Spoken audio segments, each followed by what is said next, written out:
باز هم خوش آمدین ادامه برنامه شام رمضان و باز هم مهمان خیلی گرامی ما آقای نجیب الله وردک رئیس روند خط 3 با ما هست. دعات عبادات قبول، خوش آمدین.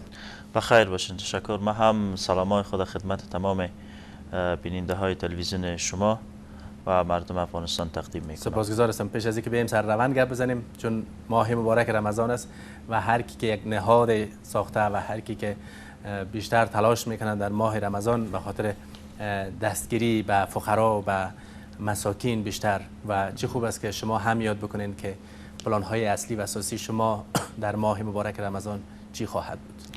تشکر.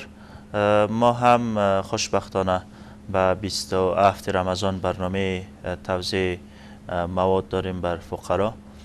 سال گذشته هم دمی روز ما تعداد 80 فامیل کمک و همکاری کردیم و تصمیم است که بر 27 رمضان یک کمک شویم بر فقرا و مردم بیچاره.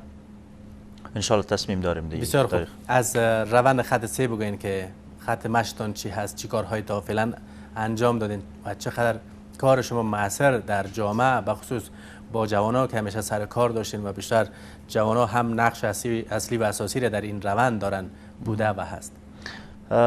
روند فعالیت های بیشتر داشته و فعلا هم برنامه های دارن به خاطر رشد اقتصادی جوانان، به خاطر کاریابی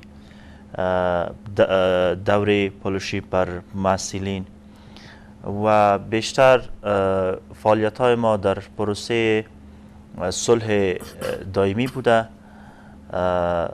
برنامه بزرگی داشتیم بر پلی‌تکنیک کابل که تقریبا در حدود 800 الی 900 جوان و که اکثریتشان خانما بود در این برنامه اشتراک کرده بود و ما هم از پروسه صلح دائمی حمایت کردیم. قطعنامه رسمی بر حکومت داشتیم و بعد از رمضان ما هم برنامه های در 34 ولایت افغانستان داریم تا بتانیم با مشکلات و همچنان امنیت تمام ولایت دوج از نزدیک دیدن بکنیم، مشکلاتشان را سخت بکنیم و بیاریم او را امرای خود حکومت مرکزی او را شریک بسازیم تا بتانیم به خاطر بهبود وضعیت امنیتی، به خاطر بهبود مسائل اجتماعی، به خاطر بهبود صلح دائمی ما هم باعث یک روند بیطرف و یک تیم بیطرف بتانیم صدای او جوانایی که فعلا در ولایات هستند، در ولسوالی ها هستند، بتانیم او را امرای حکومت مرکزی شامل بکنیم. بسیار خوب. چی فکر میکنین اگر با این تعداد از جوانایی که فکر و ایده و مفکوریشان به خاطر تلاش صلح هست، آیا مؤثر واقع خواهد شد یا خیر؟ خب یک چیز را تمام مردم افغانستان باید قبول بکنه.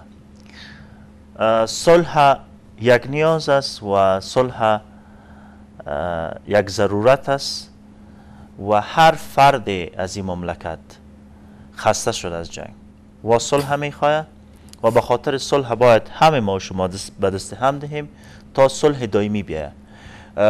کوشش کنه حکومت مرکزی تا به خاطر صلح دائمی تلاش بکنه، نه به خاطر صلح دو روزه. و تقاضای ما از کشورهای همسایه و به خصوص از کشورهای ابرقدرت که فعلا در پروسه صلح شامل هستند، اگر واقعا در افغانستان صلح میخواهند باید جدی در این پروسه کار بکنن، باید با حکومت افغانستان از نزدیک نشست بکنن، خواسته هایی که دشمن دارن، خواسته هایی که طالبان دارن و همچنان کسایی که فعلا درگیر در جنگ هستند چی خواسته ها دارن، بیاین با مردم افغانستان بشینن صحبت بکنن و خواسته هایشان مشروع بخواین از حکومت تا بتانه مردم افغانستان خودش تصمیم گیرنده صلح دائمی باشه و خودشان لبیک بگویه در تمام پروسه های سیاسی، در تمام پروسه های اقتصادی، در پروژه های کلان سهم داشته باشه و این خاک خودشان است. مردم افغانستان همیشه با وجود از اینکه هم روزه ما قربانی میتیم، اما یک بار دیگر هم امی مردم حاضر هستند و را بپذیرند. با وجود از اینکه هر روزه ما شهید میتیم، اطفال ما، جوانان ما، بخصوص نیروهای امنیتی ما. ببینین در روز ماه مبارک رمضان که به خاطر افطار کردن 12-13 هزار افغانی ماش قربانی میته و می دشمن دوباره میایه دی ماه مبارک رمضان وار شهید میکنن. خب من فکر میکنم که در هیچ اسلام و دین ای روا نیست یک مسلمان که به خاطر افطارشان شیشته و وامیه سر از او وار شهید میکنن. من فکر میکنم که باید حکومت مرکزی بعد از این جدا در این پروسه کار بکنن. بله، به نظر من دید جوانان کاملا یک ذهنشان باز است و تلاش های جوان همیشه وقت کار بوده یا تلاش هایشان بجا بوده. از آدرس روند خط 3 جوانایی که عضو هستند با شما، آیا اینا هم مفکوره هایشان ای است که با دشمنا ما صلح بکنیم یا نه؟ خب یک چیز را باید قبول بکنیم. امروز با سال 2002 با سال 2001 بسیار فرق میکنه. جوانا فعلا رو آورده به تحصیل. جوانانی که امروز در او زمان که بیشتر علاقمندیش به تفنگ بود، علاقمندیش به زورگویی بود، امروز امو جوان بیشتر تلاش زیر میکنه که تا تعلیم بکنه، تحصیل بکنه، در آبادی شهر وطن خود کار بکنه تا برشان چانس. امروز ببینین به هزاران جوان علاقمند کار هستند در حکومت تا مصدر خدمت بر حکومتشان شود. من مطمئن هستم و این را باور دارم که هیچ جوانی که امروز در این سرزمین زندگی میکنه خلاف صلح باشه و خلاف منافع ملی باشه و منافع ملی را مد نظر میگیره و او را خط سرخ خود تعیین کرده، کسایی که در روند عضویت دارن، جوانانی که در روند هستند. ما اگر به گذشته بریم، هر چقدر به گذشته بریم، ما بیشتر تخریب میشیم، بیشتر خرابتر میشیم. ولی امروز روزی رسیده که همه جوانا صلح میخواهند و من مطمئن هستم که اکثریت جوانا با او دشمنی که امروز بیرق افغانستان مثل خاک خود مادر خود میبینه و این خاک مثل خاک پیدا شده و بالاخره دمی خاک دفن میشه، به او مردم که منافع ملی برشان ارزش داشته باشه ما برشان لبیک میگیم.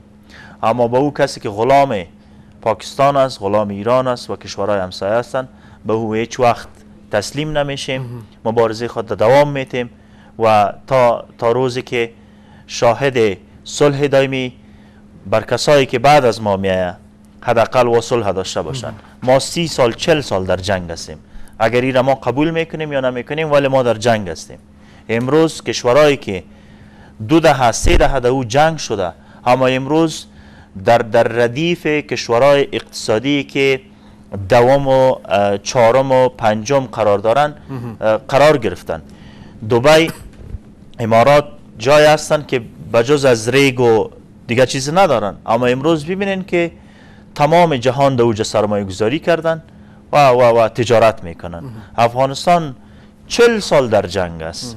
امروز با وجود از این من خواهش از جوانایی هستن که بگذارین مسائل گذشته را، بگذارین کسایی که امروز در قدرت هستن از احساسات جوانا استفاده میکنه، دیگه باید استفاده نشه.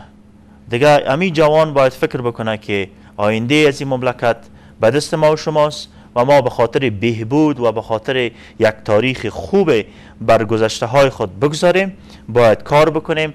تمام اقوام ازی ببینین هر کس که امروز در این خاک زندگی میکنن به نام افغان یاد میشیم.